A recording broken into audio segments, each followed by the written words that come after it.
Hi, it's Andrew, Big White Fly Company. I'm going lake fishing this weekend, and I tied damselfly nymph earlier, and I'm going to tie dragonfly nymph, which is very similar.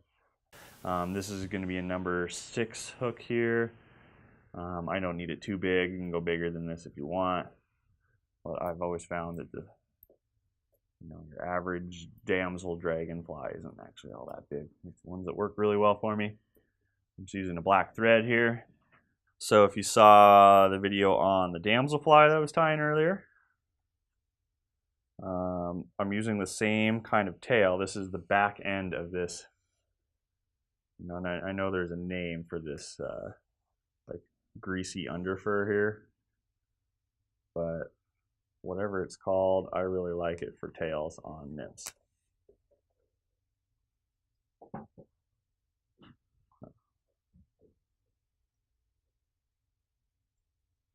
I'm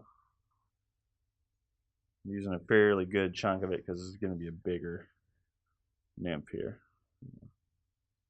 It's kind of out of control.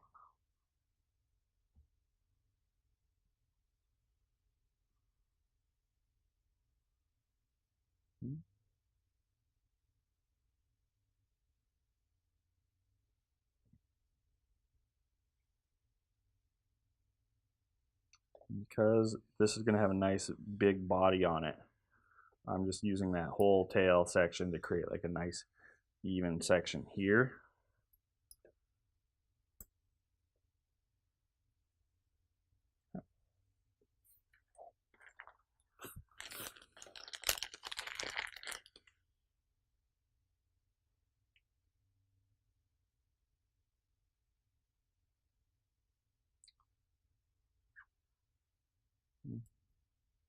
Take a nice good section of antron chenille here.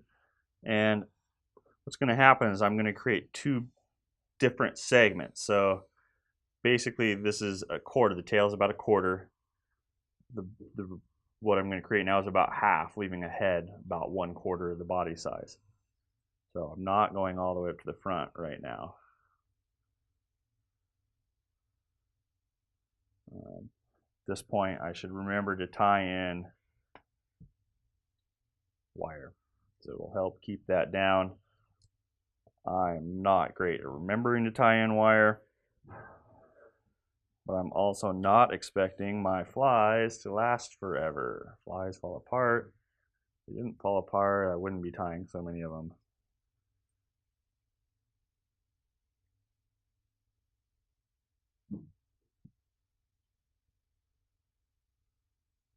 Now, when laying chenille, it's really important as you pull down, you'll see it get as basically as tight as it'll go. If it's still moving, if you pull on it and it still moves, it's not tight enough yet. Last one there. Okay. Wrap it in 3 times. I use my knuckle to hold the thread out of the way. This is a rotary vise. I know I don't need to do that.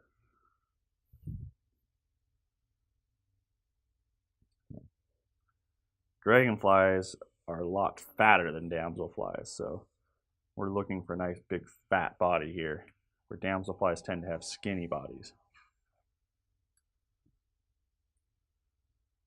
Now we're going to tie in some pheasant rump as a collar, neck. So I'm choosing a feather. The long ones at the top going to be a little too long.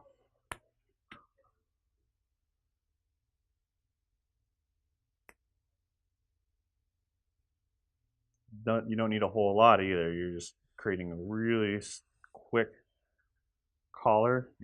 So you only need to go around, maybe that's 1 full time.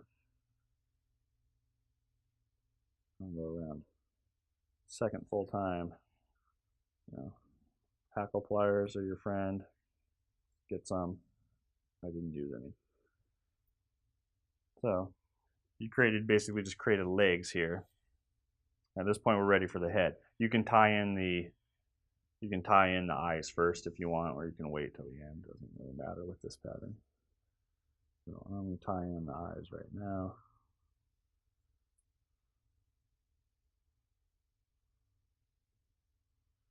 because this is mono, super easy to tie in. They're flexible. You can move them around if you need to. Take my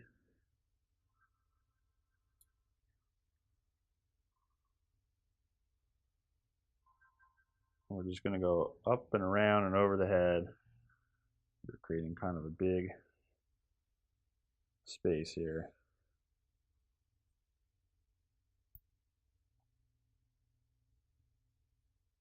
And I'm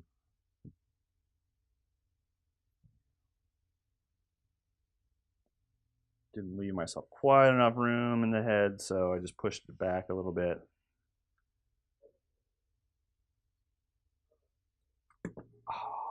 That's all right. This is savable.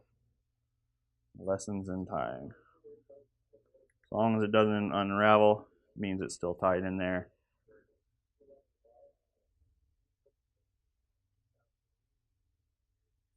There you go. So,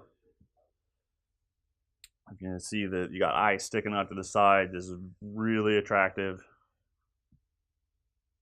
This pattern is going to kill this weekend. It works great on bass, anything that's in a lake. I haven't caught a carp on this, but it's done really well on bass and trout. Always make sure to whip finish a couple times.